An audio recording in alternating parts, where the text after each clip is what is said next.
कहानी की शुरुआत में हमें दिखाया जाता है कि नासा के कुछ एस्ट्रोनॉट मार्स पर आए हुए होते हैं, जहां वो मिट्टी के कुछ सैंपल ले रहे होते हैं। तभी इनको इन्फॉर्मेशन मिलती है कि इनको अपना मिशन यहीं पर रोकना होगा, क्योंकि यहाँ एक बड़ा तूफान आने वाला है और ये जल्द से जल्द यहाँ से निकल जाएं। जिसके बाद ये सब अपने स्पेसशिप की तरफ जाने लगते हैं, लेकिन रास्ते में एक एस्ट्रोनॉट जिसका नाम मार्क है, उससे आकर एक ऑब्जेक्ट टकरा जाती है, जिससे मार्क काफी दूर चला जाता है और उसकी टीम से कनेक्शन टूट जाती है। हालांकि टीम की कमांडर मार्टिन को ढूंढने की बहुत कोशिश करती है, लेकिन मार्टिन उन्हें कहीं नहीं मिलता और अब वो समझ जाते हैं कि मार्टिन अब हमारे बीच नहीं रहा और वो वहाँ से निकल जाते हैं। वहीं जब कुछ देर बाद तूफान शांत होती है तो हमें मार्टिन को दिखाया जाता है, जो अभी भी जिंदा है, लेकिन उसके पेट में एक रॉड घुस गई होती है, जिसके कारण उसे काफी ज्यादा दर्द हो रहा था। वो कैसे न कैसे करके उस कैंप तक पहुंच जाता है जो उन लोगों ने यहाँ रहने के लिए इंस्टॉल किया था। अब मार्टिन को बहुत दर्द हो रहा होता है, लेकिन फिर भी वो हिम्मत करके अपने पेट में से रॉड निकाल लेता है। लेकिन अब वो किसी से भी कांटेक्ट नहीं कर पाता, क्योंकि उनके जितने भी इक्विपमेंट थे वो उस तूफान में डिस्ट्रॉय हो गए थे। लेकिन मार्टिन जानता था कि नासा का जो अगला प्रोजेक्ट है वो 4 साल बाद यहाँ से लगभग 3200 किलोमीटर दूर में होगा। लेकिन 4 साल का समय तो बहुत ज्यादा होता है। मार्टिन के पास इतना खाना नहीं था कि वो 4 साल तक जिंदा रह सके,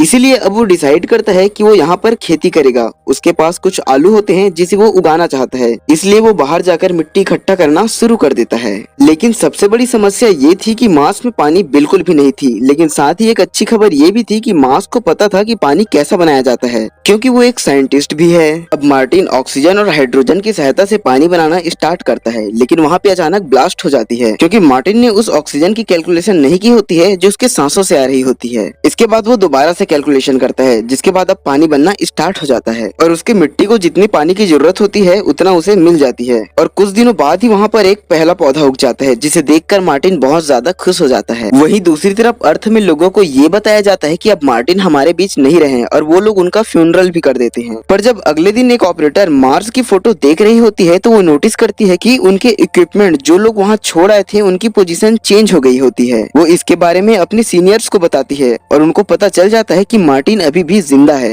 लेकिन उसका सीनियर कहता है कि हम जानते हैं मार्टिन अभी भी वहाँ जिंदा है, लेकिन जब तक हम वहाँ पहुँचेंगे तब तक वह मर जाएगा, क्योंकि उसके पास पर्याप्त भोजन नहीं है। और कहीं न कहीं ये सच बोल रहे होते हैं, क्योंकि मार्स में पहुँचने में लगभग कई महीनों का समय लगता है। वहीं दूसरी तरफ हमें मार्टिन को दिखाया जाता है, जिसको अब मार्स में पूरे 70 दिन हो चुके हैं और अब वो हिसाब लगाता है कि जो नासा का अगला प्रोजेक्ट है वो 4 साल बाद यहाँ से लगभग 3200 किलोमीटर दूर उतरेगा और तब तक उसे वहाँ पहुँचना होगा। और इस सफर को तय करने में लगभग उसे 50 दिन का समय लग जाएगा, क्योंकि उसके पास जो गाड़ी है वो उसे एक दिन में केवल 35 किलोमीटर ही ले जाती है। उसके बाद उसे चार्ज करना पड़ता है। वहीं नीचे नासा में लोग मार्टिन तक पानी और खाना पहुँचाने का प्लानिंग कर रहे होते हैं, लेकिन इन्हें इसकी पूरी तैयारी में 3 महीने और स्पेसशिप को मार्स तक पहुँचने में 9 महीने, यानी कि पूरे लगभग 1 साल का समय लग जाएगा। वहीं ऊपर मार्स पर मार्टिन के आलू की फसल को अब पूरे 48 दिन हो गए हैं। उसने लगभग 400 पौधे उगाए हैं, जो उसकी उम्मीद से बहुत ज्यादा अच्छे हैं। लेकिन वो जानता है कि भले ही वो कितने भी आलू उगा ले, लेकिन जब तक वो नासा से संपर्क नहीं करेगा वो जिंदा नहीं बचेगा। तभी वो वहाँ से दूर एक ऐसी जगह पर जाता है जहाँ पर पाथफाइंडर होता है, जो नासा ने 1997 में भेजा था और उसका संपर्क अर्थ से टूट गया था। जब मार्टिन उस पाथफाइंडर की तरफ जाता है तो नासा के लोग जो मार्टिन की हर मूवमेंट पर नजर रख रहे होते हैं वो समझ जाते हैं कि मार्टिन उस पाथफाइंडर की तरफ जा रहा है। और ये बहुत पुराना सिस्टम होता है और ये सिर्फ मार्स की फोटो क्लिक करके ही भेज सकता है। लेकिन मार्टिन को पता है कि उसे अर्थ में कांटेक्ट कैसे करना है, इसलिए वो कैमरा के आगे 3 बोर्ड लगाता है, जिसमें बीच वाले बोर्ड में लिखा होता है कि क्या आपको मेरी सिग्नल मिल रही है, और लेफ्ट वाले में यस लिखा हुआ होता है और राइट वाले में नो लिखा हुआ होता है। और नासा वाले नीचे से उस पाथफाइंडर को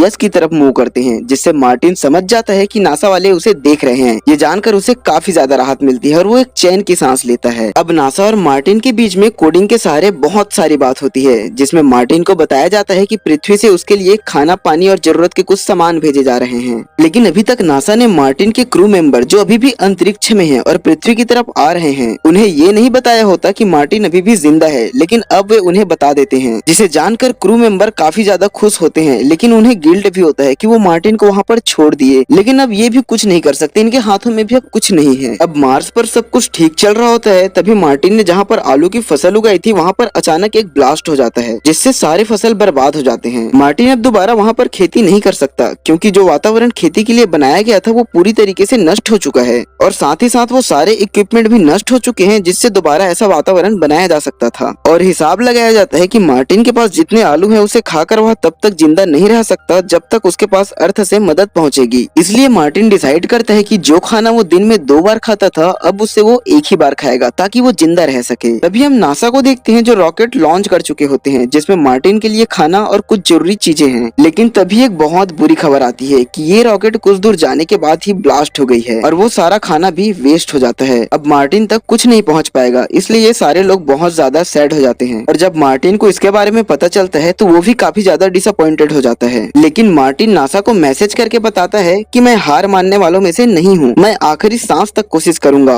और मेरे मॉम डैड को भी बता देना कि उनका बेटा अपने प्रोफेशन को लेकर काफी सिंसियर था। अगर उसकी जान गई भी तो वो इस बात से बहुत खुश है कि उसने आखिरी तक लड़ाई की और फक्र से गया। अब नासा पूरे तरीके से हार मान चुका था। तभी चाइना नासा की हेल्प करने का फैसला करता है क्योंकि उनके पास स्पेस में जाने के लिए पूरी तैयारी होती है। और अब नासा 28 दिनों में चाइना की मदद से दोबारा लॉन्च करने की तैयारी करता है। यहीं पास एक लड़का होता है जिसका नाम रिच होता है। रिच नासा के टीम मेंबर को मार्टिन को बचाने का एक तरीका बताता है। वो कहता है जिस शिप में क्रू अर्थ की ओर आ रहे हैं उसे अर्थ की ओर वापस न आकर मार्स की ओर भेज देते हैं। लेकिन वो मार्स पर लैंड नहीं करेगा बल्कि मार्टिन एक फ्लाइंग ऑब्जेक्ट जो उसके पास पहले से है उसकी सहायता से मार्स की ऑर्बिट से बाहर आएगा जहां क्रू मेंबर उसे पकड़ लेंगे। लेकिन ये सब कुछ इतना आसान नहीं था। नासा वाले एक अकेले मार्टिन के लिए बाकी 5 एस्ट्रोनॉट की जान खतरे में नहीं डाल सकते थे, इसीलिए नासा तय करती है कि वो ऐसा नहीं करेगा। लेकिन रिच किसी तरह मार्टिन को वापस लाने का पूरा प्लान वो 5 एस्ट्रोनॉट तक पहुंचा देता है और ये पांचों नासा के परमिशन के बिना ही वापस जाकर मार्टिन को लाने का प्लान करते हैं। और जब नासा देखती है कि उनके फ्लाइंग ऑब्जेक्ट की दिशा बदल रही है तो वो समझ जाते हैं कि ये पांचों एस्ट्रोनॉट मार्टिन को लेने के लिए वापस जा रहे हैं और नासा उन तक उनका सारा जरूरत का सामान पहुंचा देता है। इस काम में चाइना उसका साथ देता है। वहीं मार्स पर मार्टिन उस फ्लाइंग ऑब्जेक्ट तक पहुंचने के लिए निकल जाता है और वो 90 दिनों के लंबे सफर के बाद उस फ्लाइंग ऑब्जेक्ट तक पहुंच जाता है जहां से वो मार्स से निकल सकता है। और ये इतना आसान नहीं है क्योंकि इस फ्लाइंग ऑब्जेक्ट में वजन बहुत ज्यादा होता है, इसलिए मार्टिन उसके सारे पार्ट्स को फेंकने लगता है क्योंकि अगर वजन कम नहीं हुआ तो मार्टिन अंतरिक्ष तक नहीं पहुंच पाएगा। और जो स्पेसशिप में 5 एस्ट्रोनॉट आ रहे हैं अगर वो मार्स में उतरेंगे तो उनका फ्यूल खत्म हो जाएगा और वो कभी अर्थ तक पहुंच ही नहीं पाएंगे। अब मार्टिन को अपने फ्लाइंग ऑब्जेक्ट का 5000 किलो कम करना होगा, इसलिए मार्टिन ऑब्जेक्ट से सारा सामान फेंक देता है। और अब मार्टिन एक ऐसे फ्लाइंग ऑब्जेक्ट से अंतरिक्ष पर जाएगा जिससे अंतरिक्ष तक पहुंचना बहुत मुश्किल है, पर मार्टिन को ऐसा करना पड़ता है। पूरी दुनिया मार्टिन के लिए प्रार्थना कर रही होती है और उन सबकी नजर इस मिशन पर होती है। अब मार्टिन टेक ऑफ करता है और उसका फ्लाइंग ऑब्जेक्ट अंतरिक्ष की ओर जाना शुरू हो जाता है और वो अंतरिक्ष में पहुंच जाता है।